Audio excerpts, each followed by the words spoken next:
Corona की दूसरी लहर थमी, मौसमी बीमारियों ने चिंता बढ़ाई।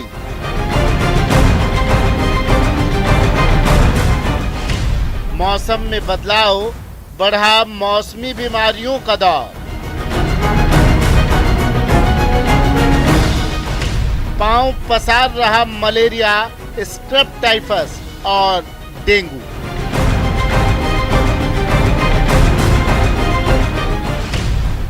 तीन महीनों में स्क्रब टाइफस के सबसे ज्यादा मामले सामने आए। समय पर इलाज न होने पर संक्रमितों की मौत भी संभव। स्क्रब टाइफस, डेंगू से बचाव के लिए एहतियात जरूरी। कोरोना से राहत, डेंगू बना आफत। नमस्कार, आप देख रहे हैं न्यूज 18 राजस्थान। आपके साथ मैं हूं आसिफ खान। कोरोना संक्रमण थमा है, लेकिन डेंगू, मलेरिया, स्क्रब टाइफस के केस चिंता बढ़ा रहे हैं। ग्रामीण इलाकों में तो इन बीमारियों के केस तेजी से बढ़े हैं। मेडिकल एक्सपर्ट्स के मुताबिक बारिश के दौर में पानी, गंदगी के कारण डेंगू, मलेरिया, वायरल और मौसमी बीमारी के केस में बढ़ोतरी होती है। लेकिन स्क्रब टाइफस बढ़ने की एक वजह फसल का सीजन या घास में पनपने वाले माइट्स यानी कीट के काटने के कारण होती है। ये इतना घातक है कि समय पर इसका उपचार न होने पर संक्रमितों की मौत भी हो सकती है। इसी मुद्दे पर चर्चा करेंगे, कैसे बचे डेंगू, स्क्रब टाइफस और मौसमी बीमारियों से, क्या रखें सावधानी।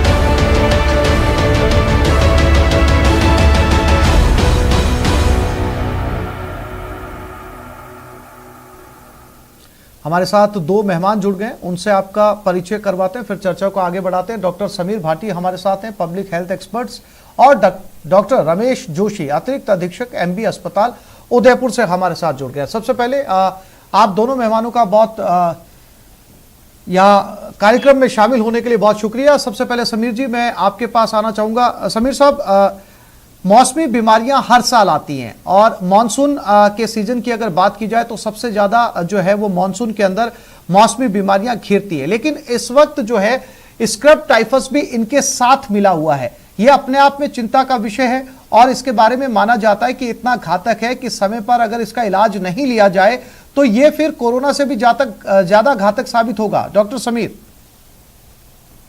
जी, देखिए, जो अभी आपने स्क्रब टाइफस की बात की, ये भी एक तरह का खैर इन्फेक्शन है, बैक्टीरियल इन्फेक्शन है। ये हमारा एक जो माइट होता है, कीड़ा, ज्यादातर ये आपके खेतों में, झाड़ियों में, मतलब थोड़ा जो मॉइस्ट वाला एरिया होता है, ये बारिश के बाद ज्यादातर ये हमेशा अक्सर दिखता है। तो इसके अंदर जो अंडे से जो लार्वा बनता है, मतलब बेबी माइट होता है, वो उसके काटने से ज्यादातर ये हो जाता है। इसके अंदर अब सिर्फ दिक्कत ये आ जाती है कि कई बार वो लोग सिम्टम्स को डिफरेंशिएट नहीं कर पाते, क्योंकि सिम्टम काफी सारे कॉमन भी होते हैं। ज्यादातर जब भी इस तरह की जब वो बाइट करता है, काटता है, तो 10 दिन के अंदर इसके सिम्टम आते हैं। बस समझ लेना इसमें ये जरूरी है कि जैसे हम बात करते हैं कि बुखार भी होगा, हेडेक भी होगा, बॉडी एक भी होगा, पर जो जॉइंट पेन वगैरह है और वो सब इसके अंदर नहीं होता है। तो ये थोड़ा हमें, और जहां पे उसने काटा है वहां पर एक निशान बनेगा आपका, दाग सा, है ना। तो इन चीजों को थोड़ा ध्यान रखना जरूरी है। और बाकी इसके लिए भी जांच उपलब्ध होती है, वो जांच करा के किया जा सकता है। और जैसा आपने बताया कि हमेशा प्रिवेंशन बेहतर रहता है, तो जितना जल्दी हम इसको डायग्नोज कर सके उतना जल्दी इसका ट्रीटमेंट शुरू हो सकता है। और रही बात जैसा कि प्रिवेंशन की, तो इसके लिए भी प्रिवेंशन के लिए हमें वही ध्यान रखना है कि बिल्कुल हमें इस तरह की जगहें, जैसा मैंने बताया कि जंगल, झाड़ी और ऐसी जगह पे हम जा रहे हैं, घास में हम पैदल चलते हैं, यहाँ थोड़ा हमें सावधानी बरतने की जरूरत है कि हम पूरे कपड़े, फुल स्लीव्स के कपड़े वगैरह पहने, जूते पहन के जाएं। ये सब चीजों का हमें विशेष ध्यान रखना, और खासतौर पे बच्चों का हमें विशेष ध्यान रखने की जरूरत है। उन्हें भी फुल स्लीव्स के कपड़े और पूरा उनको उस तरह से ढक कर रखें। डॉक्टर रमेश जोशी भी हमारे साथ जुड़े हुए हैं, उनके पास चलते हैं। रमेश जी, चूंकि मौसमी बीमारियों का जिक्र चल रहा है और डॉक्टर समीर ने कहा कि अगर घास या इस तरीके की इलाके में जाने से बचा जाए या ख्याल रखा जाए तो ये बीमारी जो है वो अलग लक्षण है कोरोना से। लेकिन आम मौसमी बीमारियों की बात करते हैं, हेडेक भी उसमें शामिल है, बुखार भी उसमें शामिल है और मानसून के सीजन में सर्दी जुकाम भी उसमें शामिल है। अब ऐसे में इसको डिफरेंशिएट कैसे किया जाए, क्योंकि कोरोना के भी यही लक्षण है और आम मौसमी बीमारियों के भी यही लक्षण है। अगर मौसमी बीमारियों के लक्षण किसी मरीज में पाए जाते हैं तो क्या वो पहले कोरोना टेस्ट करवाए या सीधा डॉक्टर के पास जाए, क्योंकि दोनों के लक्षण सेम हैं? आसिफ साहब, हमारे मेडिकल के अंदर डायग्नोसिस में एक बहुत इम्पोर्टेंट टूल माना गया है हिस्ट्री टेकिंग। अगर जो बीमार हमारे पास आया है उसमें आपने जैसे लक्षण गिनाए वो लक्षण उसमें उपस्थित हैं, उसके बाद अगर उसकी हिस्ट्री में ये आता है कि वो खेतों में गया, घास काटी अपने पशुओं के लिए, या गिले में गया, किसी कारण से उसको ऐसी जगह जाना पड़ा जहाँ पर ढेर सारी घास फूस है, क्योंकि बारिश जो है बिल्कुल वो चारों तरफ हमारे चारों तरफ हरियाली लाती है, घास फूस लाती है, जहाँ खुशियाँ लाती है तो वहाँ कुछ बैक्टीरिया है, वायरसेस है, फंगस है, ये सब चीजें भी पनपती है। तो ये जो स्क्रब टाइफस है ये भी तेजी से उस एरिया में पनपेगा। तो अगर किसी की हिस्ट्री है कि वो पिछले दिनों, यानी जैसा समीर साहब ने बताया था कि 10 दिन के अंदर या सप्ताह 10 दिन के अंदर वो व्यक्ति इस तरह के एक्सपोजर में आया है, तो उसे डॉक्टर से राय लेनी चाहिए। डॉक्टर इस हिस्ट्री के आधार पर एक एलाइजा नाम का टेस्ट करवाता है और उसमें 2 उसके कंपोनेंट होते हैं, IgG, IgM, और उसके आधार पर ट्रीटमेंट स्टार्ट किया जाता है। इसके लिए जो दवाई दी जाती है वो टेट्रासाइक्लिन है, और टेट्रासाइक्लिन बहुतायत में हमारे पास उपलब्ध रहती है, बहुत इफेक्टिव ड्रग है, बहुत साधारणतया कॉमनली यूज नहीं होती है। इस वजह से इसकी जो एफिकेसी है, इसकी जो इफेक्टिविटी है वो बहुत अच्छी रहती है और बहुत अच्छे रिजल्ट बहुत जल्दी आते हैं। तो इसलिए घबराने की, डरने की बात नहीं है। जहाँ तक कोरोना की बात है, कोरोना के का जो प्रेजेंटेशन है वो बिल्कुल अलग तरह का रहता है, और स्क्रब टाइफस का जो प्रेजेंटेशन है वो बिल्कुल अलग तरह का रहता है। और हिस्ट्री टेकिंग जो है, जिस डॉक्टर की हिस्ट्री टेकिंग जितनी स्ट्रांग होगी वो उतना जल्दी उस बीमार को डायग्नोज कर पाएगा। आसिफ साहब जी, डॉक्टर समीर, ये तो उन लोगों की बात हो गई, वो लोग प्रिकॉशंस ले सकते हैं जो ज्यादा हरियाली में ना जाएं या फसलों की तरफ ना जाएं, जो आम लोग हैं। लेकिन डॉक्टर समीर, क्या आप किसानों को भी ये सजेस्ट करना चाहेंगे, क्योंकि उनका काम है फसल के बीच में रहना, फसल को काटना, घास को काटना। अब ऐसे में वो जो माइट्स हैं वो वहां पर मौजूद हैं, किसान क्या एहतियात लें? देखिए, हाँ बिल्कुल, जिस तरह से अभी डॉक्टर साहब ने भी बिल्कुल एक ठीक बात बताई कि इन सब चीजों के अंदर, क्योंकि ज्यादातर जितनी भी बीमारियां अभी मानसून के अंदर है, कुछ सिम्टम्स होंगे वो सब तरह के कॉमन सिम्टम्स होते हैं, इसलिए वहां पर हिस्ट्री जरूरी हो जाती है। अब जैसा हम बात कर रहे हैं कि ज्यादातर ये घास फूस के अंदर और इस तरह से खेतों में, और वहां पर अधिकतर जो है इसके चांसेस हो जाते हैं कि उनको इससे इन्फेक्शन हो, ये जो बाइट हो। तो अब बात करें किसानों का, उनका काम है, उनको जाना है वहां पर, तो यहाँ पर सबसे ज्यादा जरूरी हो जाता है सावधानी।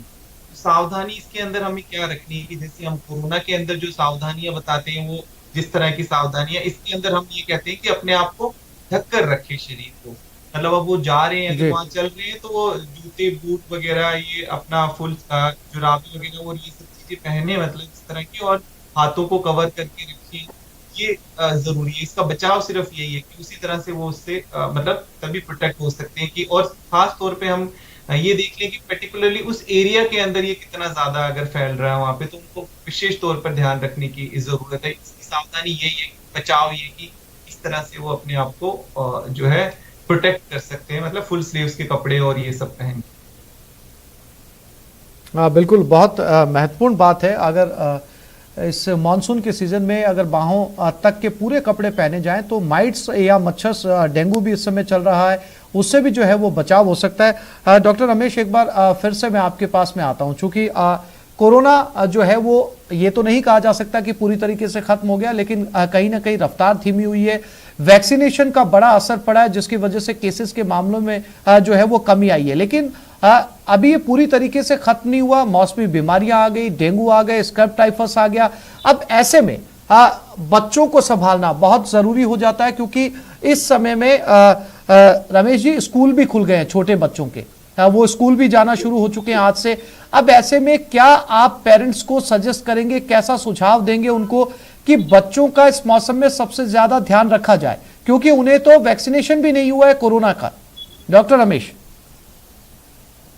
आसिफ साहब, बच्चों को क्योंकि स्कूल तो जाना पड़ेगा, बहुत लंबा टाइम हो गया स्कूल से एब्सेंट रहे, तो जितनी भी कोरोना की गाइडलाइंस दी है स्कूलों के लिए कि उनका स्टाफ है, उनके टीचर्स हैं, उनके ड्राइवर्स हैं, उनके हैंडलर्स हैं, ये सब लोग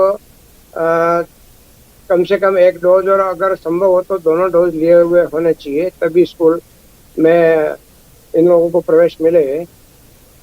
और बच्चों के जो पेरेंट्स हैं वो भी 100% इम्यूनाइज्ड हो, तो ये तो रहेगा बच्चों के लिए। जहाँ आपने ये बात बताई, वापस मैं 1 मिनट के लिए उसमें आऊंगा। स्क्रब टाइफस एक तरह से ग्रामीणों की बीमारी है, और जो कोरोना है वो भीड़ भाड़ में रहने वाले ज्यादातर उन लोगों की है जिन्होंने कोरोना प्रोटोकॉल की पालना नहीं की।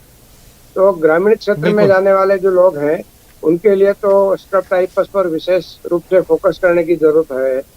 और जिन लोगों का भीड़ भाड़ से वास्ता पड़ता है, जो मास्क नहीं लगा रहे हैं, जिन्होंने टीका नहीं लगवाया है, जो इम्यूनो कॉम्प्रोमाइज लोग हैं, जिनके साथ में कोमोर्बिड डिजीज हैं, तो उनको तो विशेष ख्याल रखना ही पड़ेगा अपने स्वास्थ्य का। और बच्चों में क्योंकि भगवान ने पहले से एक अच्छा लेवल दिया है इम्यूनिटी का, उनके अंदर जो ऐसी रिसेप्टर्स हैं जो कि कोरोना वायरस का जो प्रकोप है उसको ज़्यादा अट्रैक्ट करते हैं, वो उसके ऊपर चिपकते हैं, जो उसके जो प्रोंग्स होते हैं, तो वो ऐसी रिसेप्टर्स बच्चों में होते तो हैं लेकिन पूरे डेवलप नहीं हो पाते हैं। तो एक तरह से गॉड गिफ्टेड ये इम्यूनिटी उनको मिलती है जो बड़ों के पास नहीं होती। बड़े इस इम्यूनिटी को धीरे धीरे समय के साथ होते जाते हैं। तो इस तरह से स्कूल खोलने पड़ेंगे और सारी सावधानी के साथ खोलने पड़ेंगे। बच्चों को भी पूरा शिक्षित करना पड़ेगा कोरोना के बारे में। और बहुत जल्दी कोरोना की जो वैक्सीन है 12 से 18 साल तक के बच्चों के लिए भी आने वाली है। 2 डोज वाली भी आ रही है, 3 डोज वाली भी आ रही है। तो जल्दी ही हम और सुरक्षित होंगे, ऐसा मेरा मानना है। और बच्चों को अब स्कूल भेजना तो पड़ेगा, पूरी एहतियात के साथ भेजना पड़ेगा। डिस्टेंसिंग या क्लासरूम्स हैं उनमें एक सीट छोड़ करके एक सीट में उनको बिठाना पड़ेगा। मास्क का पूरा ध्यान स्कूल वाले भी रखेंगे, घर वाले भी रखेंगे। आसिफ साहब। डॉक्टर समीर, चूंकि डॉक्टर रमेश ने जो है वो इम्यूनिटी की बात की, बहुत महत्वपूर्ण बात है। बच्चों की इम्यूनिटी जो है, बच्चे बढ़ती उम्र में होते हैं, लगातार उनकी जो है वो शरीर का विकास हो रहा चल रहा होता है। ऐसे में उनका इम्यून जो है वो किसी भी जो एडल्ट है उससे ज्यादा बेहतर होता है। लेकिन डॉक्टर समीर, ऐसे लोग जो वैक्सीनेशन करवा चुके हैं, जो दोनों डोज ले चुके हैं, वो जो इम्यूनिटी उनके शरीर में डेवलप हुई है, वो क्या स्क्रब टाइफस में काम करेगी, डेंगू में काम करेगी? डॉक्टर समीर। जी नहीं, बिल्कुल इस तरह से नहीं होता। जो आपका स्पेसिफिकली उसमें जो एंटीबॉडीज बनी है, जो वैक्सीन हमने लगाई है कोविड की, वो कोविड से उनको प्रोटेक्शन देगी। बाकी जिस तरह से स्क्रब टाइफस की आपने बात कही, स्क्रब टाइफस के लिए हमारे पास कोई अभी वैक्सीन भी उपलब्ध नहीं है। तो इन चीजों के लिए तो हम जिस तरह से बता रहे हैं कि आपके लिए प्रिवेंशन ही आपको करनी है।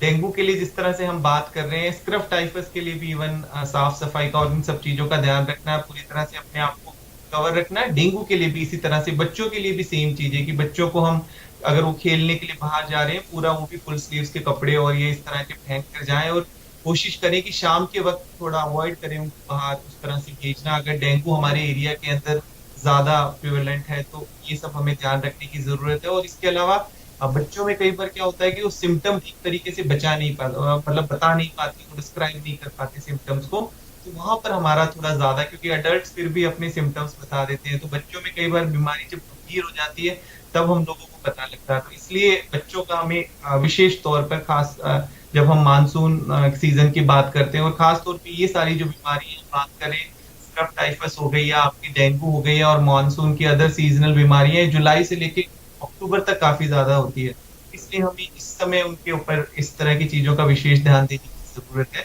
कि हम पूरी सावधानियां रखें, और कैसे भी कोई भी सिम्टम आए तो उन सिम्टम्स को हम इग्नोर ना करें, उनके डॉक्टर से संपर्क करें। अगर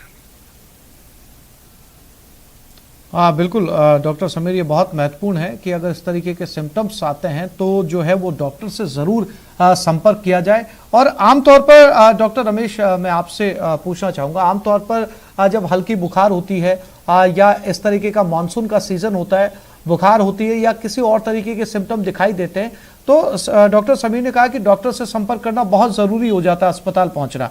लेकिन देखा यह भी जाता है रमेश जी, आप ऐसे लोगों को क्या सुझाव देना चाहेंगे जो घर पर ही इलाज करना शुरू कर देते हैं, जिनको होम रेमेडीज भी कहते हैं, या फिर खुद से ही जाकर मेडिकल पे कहते हैं कि फला टैबलेट चाहिए? क्या वो सेफ है? क्या सुझाव होगा ऐसे लोगों के लिए कि पहले जाकर वो जो है वो अपने सिम्टम्स को चेक करवाएं, डॉक्टर से सलाह लें, उसके बाद में इलाज करवाएं? आमतौर पर ये घरों में बहुत ज्यादा देखा जाता है, हम भी जो है वो बचपन से देखते हैं डॉक्टर रमेश की होम रेमेडीज बड़ी प्रचलित होती है। डॉक्टर रमेश। आसिफ साहब, आपने बिल्कुल सही बात कही। हमारे इस एरिया में होम रेमेडीज बहुत पॉपुलर रही है, लेकिन साथ ही साथ जो हमारे अशोक गहलोत साहब की सरकार है, इन्होंने पिछली बारी निःशुल्क दवा योजना, निःशुल्क जांच योजना और करीब करीब सारा ट्रीटमेंट जो फ्री किया है, वो केवल इसी चीज को मद्देनजर रखते हुए किया है कि ज्यादा से ज्यादा लोग प्रमोट हों हॉस्पिटल जाने के लिए, डॉक्टर्स के पास जाने के लिए। वहाँ से उनको दवाई मिल जाएगी, वहाँ से जो बेसिक जांचें हैं वो फ्री हो जाएगी, डॉक्टर्स का जो कंसल्टेशन है ऑलमोस्ट वो फ्री है, केवल रजिस्ट्रेशन के कोई 5-10 रुपए लगते हैं। तो ऐसे में होम रेमेडीज को कभी प्रमोट नहीं किया जाना चाहिए। और क्योंकि ये जो सीजन है, इसमें मलेरिया एक बहुत स्पेसिफिक डिजीज है, इसका ट्रीटमेंट बिल्कुल अलग तरह का है, तो डेंगू बिल्कुल अलग तरह की चीज है, उसका ट्रीटमेंट और अलग तरह का है। बाकी के जो टाइफाइड है, डायरिया है, फूड पॉइजनिंग है, वॉमिटिंग्स है, कोलेरा है या वायरल डिजीज हैं, तो ये सभी अलग अलग तरह से अपने आप को प्रेजेंट करते हैं। तो ये केवल एक क्वालिफाइड डॉक्टर ही इसको अच्छी तरह से पहचान करके उपचार कर सकता है। अगर होम रेमेडीज के ऊपर हम गए तो इसको कहते हैं कि आधा ज्ञान उतना ही नुकसानदायक है, तो वो नुकसान कहीं न कहीं करेगा, तो हमें ऐसी रिस्क नहीं लेनी चाहिए। पूरा एहतियात बरतना चाहिए, अपने आसपास पानी को इकट्ठा नहीं होने दें। खासतौर से पानी जब पिए तो जो उबला हुआ छाना हुआ पानी हो, भोजन भी स्वच्छ ताज़ा बना हुआ भोजन हो, और अपने हाथ बच्चों के और बाकी लोगों के जो भी भोजन कर रहे हैं उन सबके भी अच्छी तरह से हाथ धुले हुए हों।